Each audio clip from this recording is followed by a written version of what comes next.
Personal na tinututugan naman ni DILG Secretary Benhur Abalos at PNP Chief General Romel Marbil ang pagpapauwi sa bansa kay Alice Guo. Sa katunayan, nasa Indonesia ang dalawang opisyal para sunduin ang dinismiss na alkalde. Si Patrick De Jesus sa sentro ng balita. Mismong sina DILG Secretary Benhur Abalos at PNP Chief Police General Romel Marbil ang nagtungo sa Indonesia para sunduin si dismissed Mayor Alice Guo. Pasado 2:00 ng madaling araw kanina, dumating sina Abalos at Marbil sa isang airport sa Jakarta.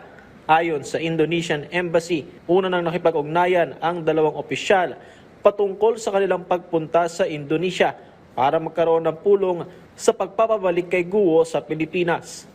It is only to prepare the groundwork for the meeting this morning that there were communications between the Indonesian embassy and the Philippine institutions.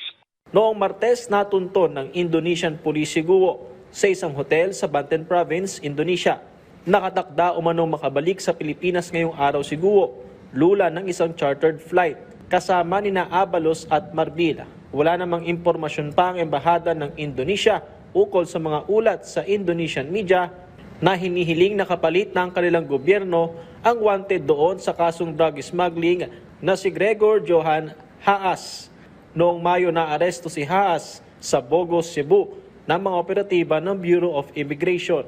I cannot make any statements on that because the talks have only just started this morning and I think it's only about to start. So I don't have any information to disclose. Patrick De Jesus para sa Pambansang TV sa Bagong Pilipinas.